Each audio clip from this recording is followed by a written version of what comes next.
Hello everyone, mabuhay Mudayaw. Today we're going to discuss Chapter 7, Meeting Guest Expectation Through Planning. So, introduction. In introduction, we'll be able to know the content of the report. So first, we have guests arrive with clear expectations of what should and should not happen. Hospitality organizations must research guest expectations and translate them into a service strategy. Effective planning and forecasting plus intuition equals guest satisfaction and loyalty.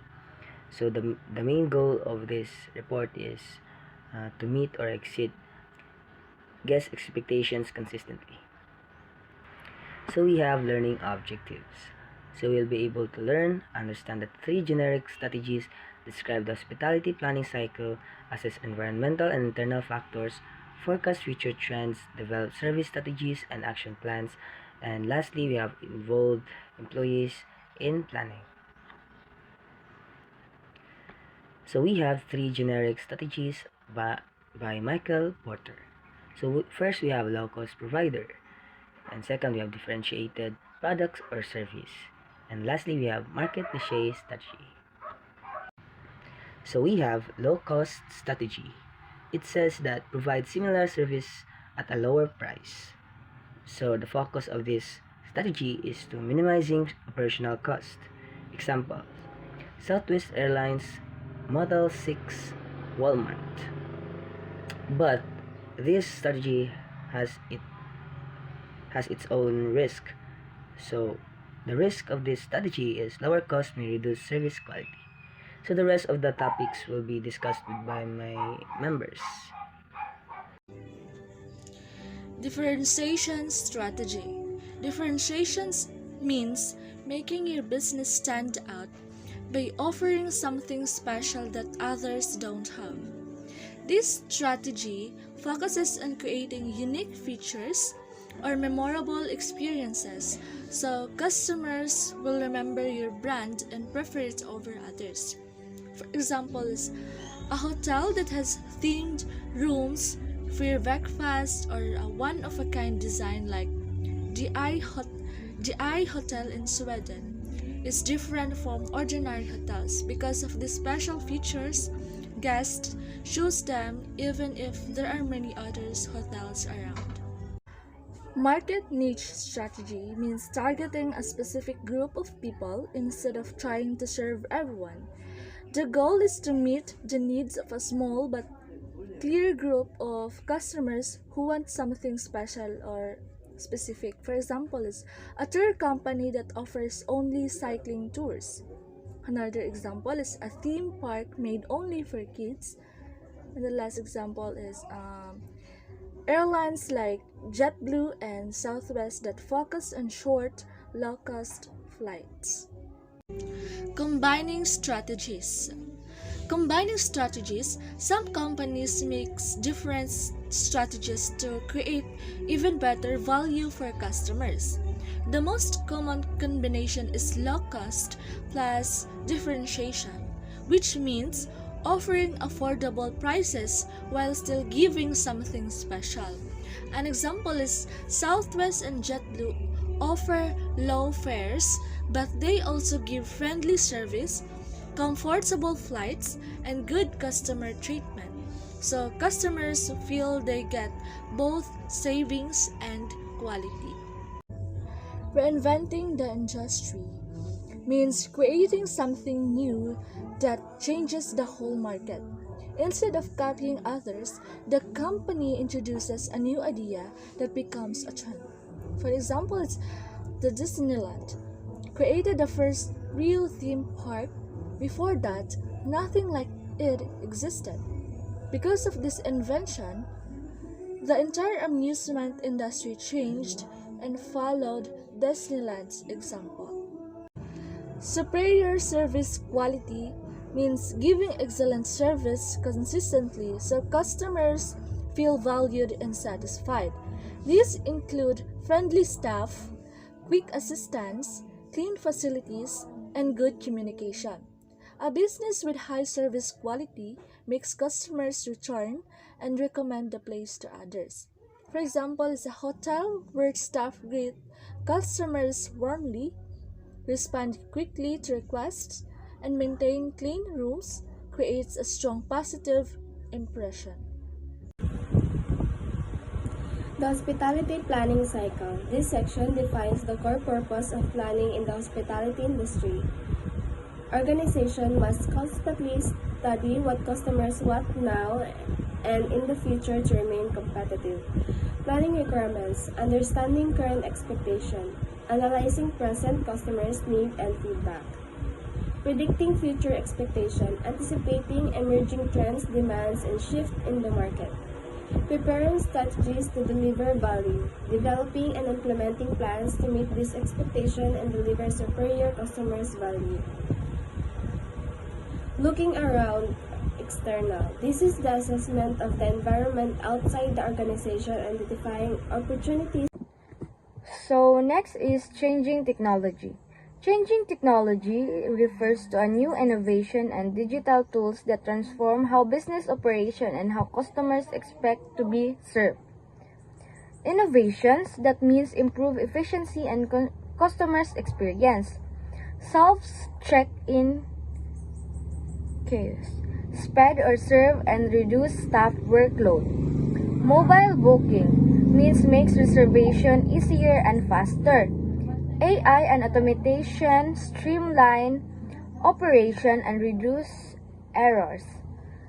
Implication is balance technology with a personal customer service. So next is operating environment factors.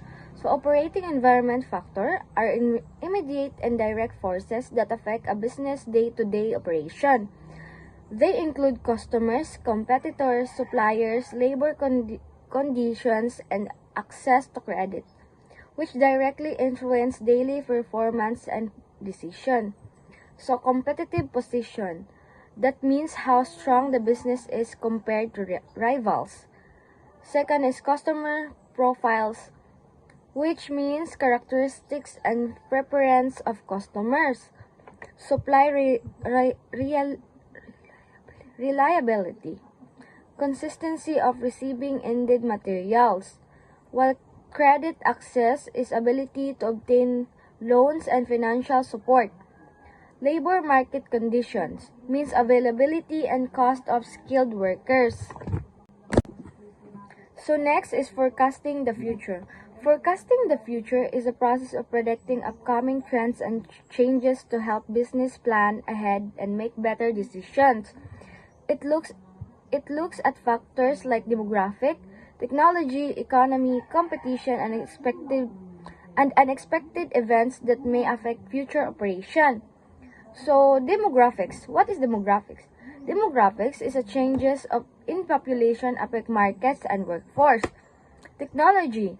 A new tools change in how business operation and serve customer. Social expectation. Shift in values influence customers' demand, while economic changes, inflation, income, and growth affect spending. Supplier stability affect cost and quality. Surprise events. Unexpected events that can disrupt operations. So next is industry environment factor. What is industry environment factor? Are external forces within the specific industry that affect how competitive and profitable business are. They include competition, supplier, customers, substitutes, and new entrants, which influence pricing, strategy, and market position. So, what is new entrants? New entrants is for new competitors to enter the market, while supplier power means ability of supplier to control prices of quality. Substitute products means availability of alternative product. Rivalry among firms means that level of competitions between existing companies. Buyer power means ability of customers to influence prices and equality. So what is overall environment factor? So overall environment factors are external conditions outside a business that affect the operation and decision but cannot be controlled by company. They include things like economy, politics, society, and environmental and technology, which influence how business plan, grow, and survive. So, when we talk about economy means affect cost, prices, and consumer spending, while society and demographics talks about population, trends that include demand and workforce. Ecology is talk about environmental issues and sustainability concern. Politics is government laws, policies, and stability affecting business.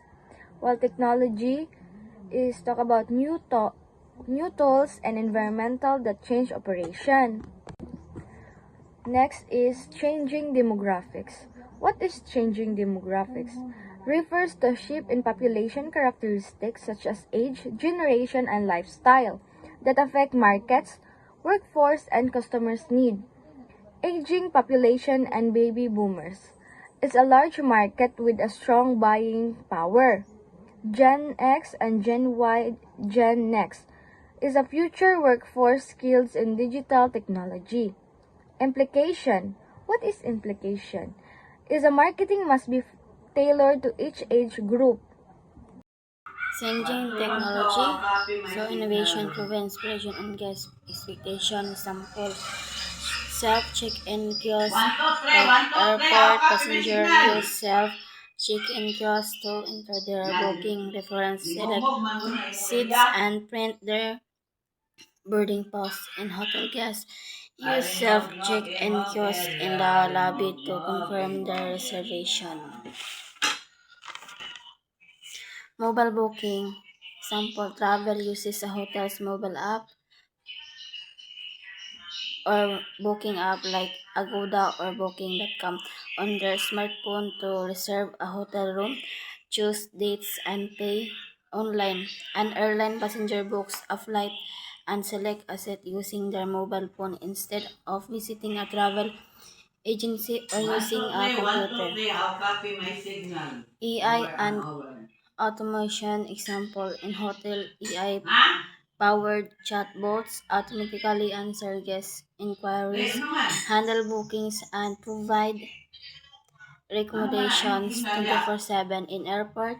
Automated system use AI for facial recognition during check-in and boarding, speeding up passenger passing and reducing long lines. Changing social expectation, health consciousness, example in the hospitality industry, health conscious travelers choose hotels that offer organic meals, fitness centers, and wellness programs. Environmental sustainability, green hotel sample. Green hotel was solar panels for electricity, installs water saving showerheads, and encourage guests to re- use fuse towels and linens to reduce water and energy consumption. Transparency nutrition facts. Field operation sample. A restaurant display nutrition facts such as calories, sugar, and fat content on its menu, allowing customers to choose healthier meals. Business must adapt or lose relevance. Sample, a hotel that continues to rely on want and bookings may lose customers to competitors that offer online and mobile booking system. A restaurant that does not offer delivery service or digital ordering may lose relevance as customers prefer convenient technology-based options. Changing economic forces. Example, during a period of high inflation, hotel and restaurant prices increase, causing travelers to reduce leisure trips and choose budget accommodation. Saying changing competitors, existing potential substitute competitors. So example, them parks compete not only with each other but malls, beaches, home entertainment. The next slide. Okay, the next slide is all about internal assessment. Okay, great. Okay. Okay, the next slide is all about the internal assessment of how the organization strengthen their organization. Okay, so it is an internal assessment help organizations evaluate the care areas. Okay, so we have first the core. We have the core. Okay, let me.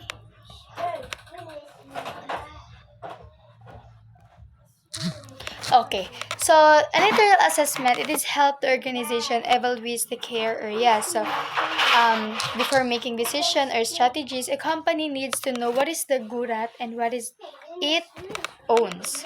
Okay, or what is the needs to improve of that certain organization. So first we have a core competence. So these are the things that organization does best, their strongest skills. For example, a hotel known for excellent customer service or a travel agency with a very fast booking process and a resort famous for a unique cultural experiences. So that is their core competence.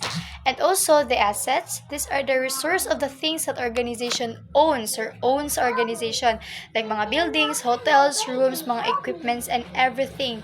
Pati strong social media accounts, skilled employees, financial resources that all owned by the organization. And also the capabilities. So these are what the organization can do because of its skills and the resource. So, for example, ability na mag-host ng big events, ability na mag-handle og mga VIP guests, ability nga mag-operate sila 24/7, and also ability to provide the multi-language services. Okay, and also the weaknesses. So the weaknesses are the areas that need to improve. For example, so not enough trained staff, so we can improve that. Show online response and outdated equipment.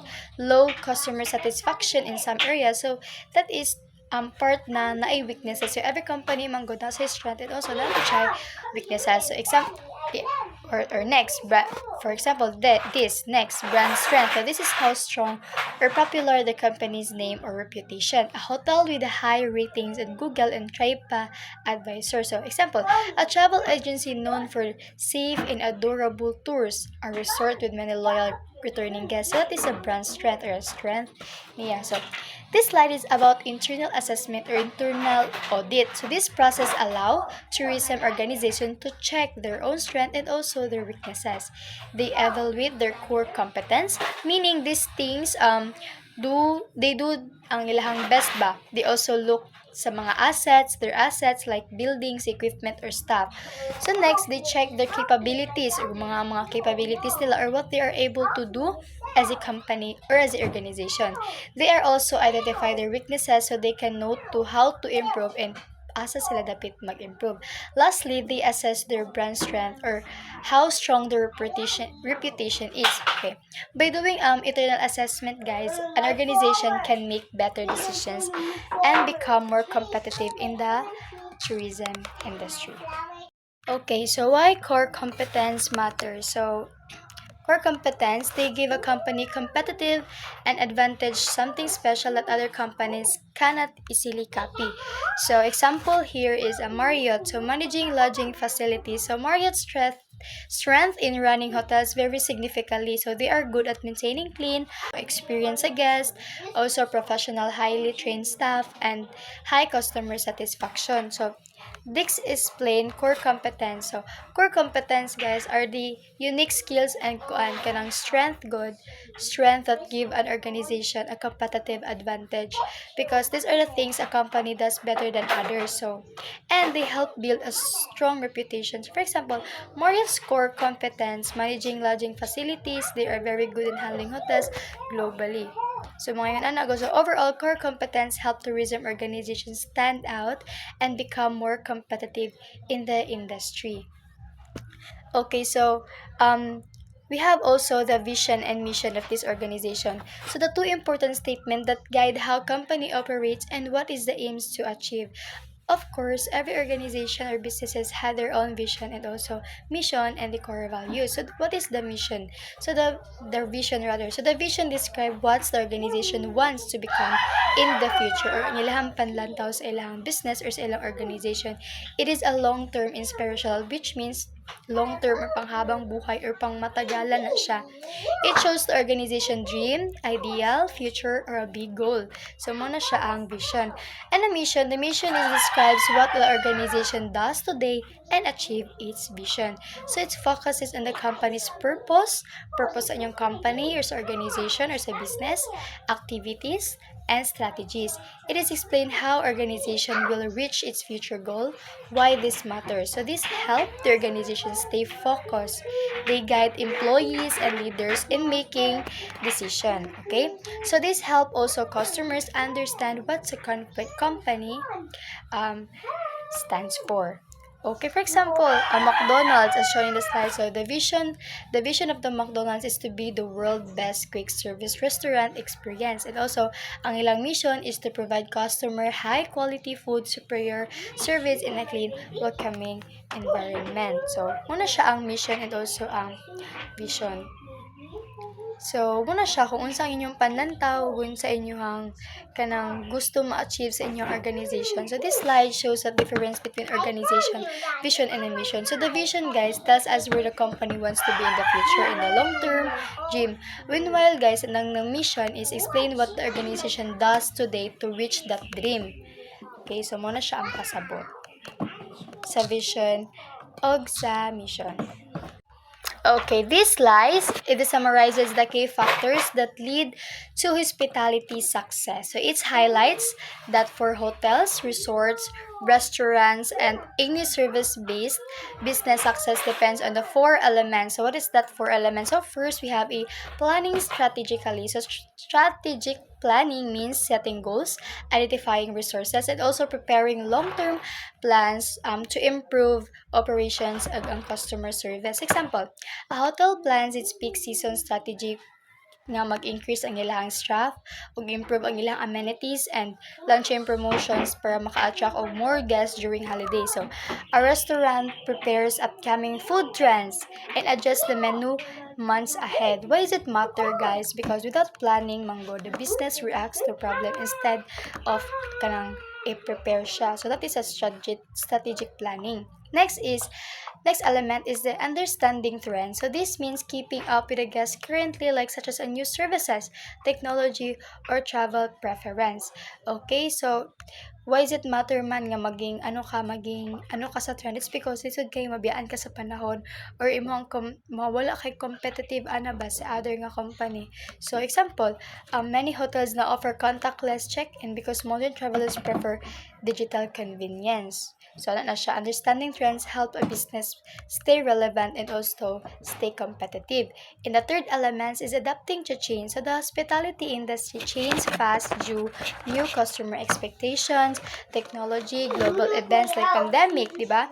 Businesses must adjust quickly. Example, guys, is during COVID-19, many hotels shifted enhanced sanitation protocols and online booking system. Another example is resorts adapted by offering staycation package when international travel was restricted. Okay, so why does it matter? Because those who adapt survive, those who don't fall behind. Okay, so the last element is delivering superior service. So, service quality is the heart of hospitality because consistent excellent service builds guest loyalty and good reviews. Example, a hotel offers 24/7 room service, warm greeting, and quick response to guest concern. So, muna siya. So, why does it matter, guys? Because service quality often determine if guests return recommended to the place to others. So, ang hospitality success depends on the 4 major factors good. So first, business must plan strategically so they can prefer the challenges and also the any opportunities.